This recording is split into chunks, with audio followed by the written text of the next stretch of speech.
Hi,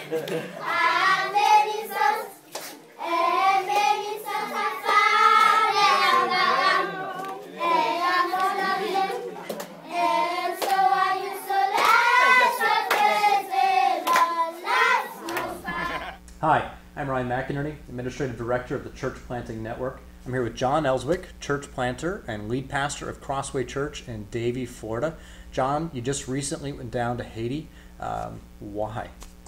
I think the biggest reason is because of the need down there. Mm-hmm. Earthquake happened in January, and even though there's been a lot of money that's been raised, to do work down there, there's still a lot of work that needs to be done in Haiti. So one of our sending church, West Pines Community Church, was going on a trip. We found out about it and decided to partner with them to take a group down to Haiti. And we thought it would be a great way also to accomplish our mission as a church, which is to spread the gospel and see lives change. And there's a whole lot of opportunities in Haiti to share the gospel, the love of Christ in both word and deed.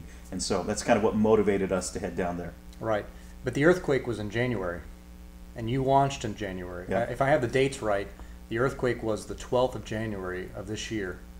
You launched just that week. So that puts you at 8 months old? Yeah. Okay. So how did you pull something like that off? Tell us about that. Yeah, I think a key for us to getting down there logistically was partnering with West Pines. They were really gracious. West Pines was really gracious to do a lot of the administrative legwork, and we just rallied the troops on our end, cast the vision, got everyone to go. But they really helped us, and as a church plant, it was a benefit to us to partner with another church because they were able to take care of some of the things that we may not have had the time or the infrastructure just yet to take care of. So that's how we were able to make it work out. Okay, so you two partnered together. What was the makeup of the team that you organized from Crossway? We took about 11 people from Crossway and 12 people from West Pines Community Church. Mm-hmm. So we had 23 in total, both churches combined. And that was actually pretty great because it gave our sending church the opportunity to do something on mission with the church that they were sending. And it gave us the opportunity to partner with them and interact, and it was really a great experience. So that's truly networking. Yeah. That's fantastic. Yeah. So let's talk about Haiti. You get there. Wheels touch down, door opens. What are your first impressions? The first thing you see when you walk out are kids who obviously don't have anything, and they're banging on the fence saying, "$1," or give me $1, or your glasses or your shoes, and they're asking you for things immediately. So the first impression you get when you walk outside of the airport is the need. It's just obvious that there's significant need still there in Haiti. When you go there and literally you see the presidential palace and it's still destroyed. Across the street from that is a park, and in the park there are just wall-to-wall tents, and that's where people are living. So imagine that you're there in like a pop-up tent that you'd use for camping. You're there in a tent with your kids with no other resources there, and some organizations have come in to try to give them some resources, but you're still in a tent for months on end, and there's not really an end in sight. While you were in Haiti, what were some of the things that you were doing to fulfill the mission that you went with? Yeah, we were working with an organization that had orphanages and churches combined, churches that were helping orphanages. And so we went in and did some vacation Bible school things with the kids in the orphanage.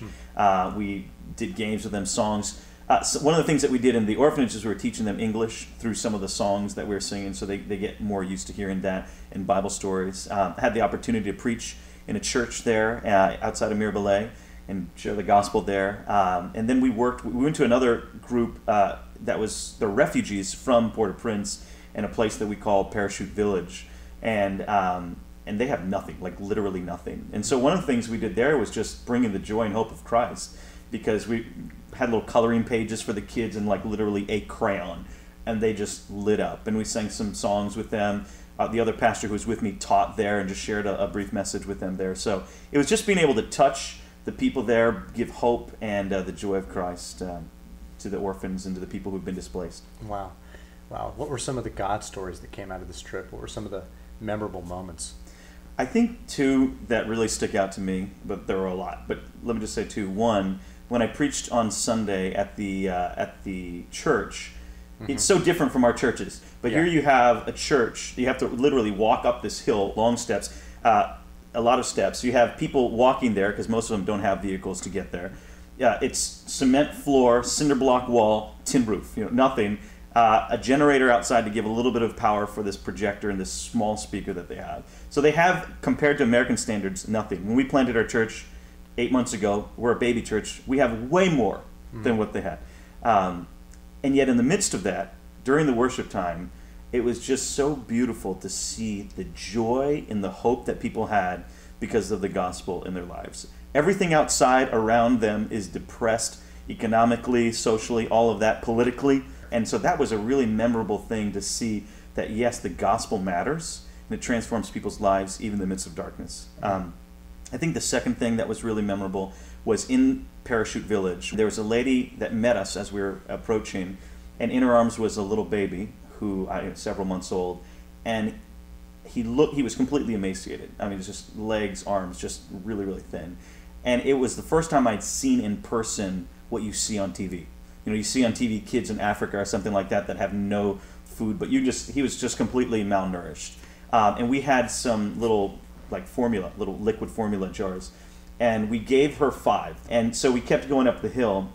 And then as we went up the hill and we started talking and doing our little service thing there, we noticed that this lady who has her son, who's really emaciated, was actually sharing the 5 infamil things that we had given her with other moms of kids. So you have this moment where you see, here she is, and she has like gold in her hand, and yet she's willing to share and give. And so that was a really powerful moment of just seeing her understanding the gospel. There was a church that was near there that was working with them, and her understanding what God had given her, and just be willing to say, okay, God's given me so much, I'll give as well. That was a really, really powerful moment when we were there. Yeah, I bet. What had your church decided to do then for continuing to do work in Haiti? Yeah. That was an important question that we were asking even while we were there, because you're there, you're seeing all the hurt, you're seeing all the pain, and it just felt like wrong to just leave and say, well, that was really bad, and come back and do what we're doing and not even think about it. So we partnered with West Pines that we went with, and we got together and said, what can we do? So what we decided to do was to raise money over and above people's regular giving, because we're a church plant just trying to get things going, but said we just cast the vision above what you give. We'd like to raise money to do 3 things. One was in this one particular orphanage where the kids were sleeping in the one house that they're building, the 2 boys and girls home, where we raised money to build a bathhouse, because all they had was an outhouse and one faucet outside. That was the only way they'd wash in basins. So a bathhouse for them, to get 22 bunk beds, or 22 beds for them so the kids can have a bed, and then to get all 22 of those kids sponsored so that they can go to school and they can have money to live and to be fed and all those sorts of things. So that was our challenge to our churches, West Pines and Crossway Church, and we met the challenge, we exceeded the challenge. So we'll be actually sharing that news this Sunday with the church that, hey, listen, we're not this huge church just yet, but we can have a very specific and tangible impact on a particular area that God can use us to spread the gospel there in both word and deed.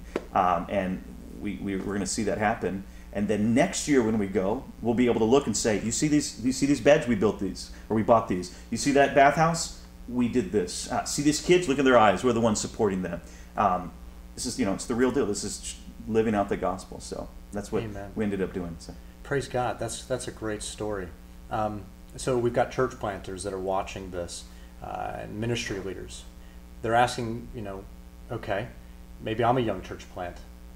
What would you recommend be their next steps if they feel motivated to get involved in Haiti? Yeah. I would say if you have a partner church or a sending church that's near you, like ours was, it's great to utilize them to take care of some of the administrative functions, because there are a lot logistically.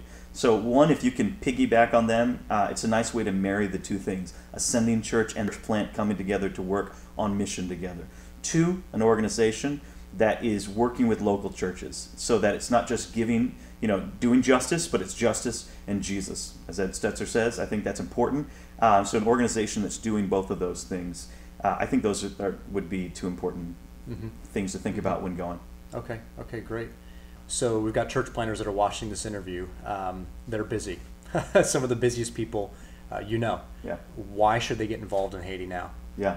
I think on a bigger picture, missions in general, but Haiti specifically, because that's where we went, and we really do have a heart for that. There's several things that came out of this trip for us. One of them was just the amount of community that was built in 5 days away together, doing mission together. So we have community groups that we do. We have other events that we're doing. But there's some things that happened, just a fusing of hearts, going out somewhere else and seeing what we saw together, serving together, that it would have taken a lot longer to take place here in the States. So one of the things we're looking to do as a church planter is build community within our church, because we want people who've been coming. We had in our group people who have come for 2 months, coming for 4 months. We had people that didn't know each other at all, that built really deep relationships in their time away. Secondly, though, I think for the church plant, where you're thinking so much about you to some degree in an important way, hey, we need to survive, we need to make this happen, it helps the church think beyond us. And we begin to set in the DNA of the church that it's not just about Crossway Church or whatever church we're planning, it's about God's kingdom. So how can we serve God's kingdom in a bigger, broader way? And taking a group of people on a mission trip like this to Haiti, serving together, really cements that in people's hearts and minds, I think.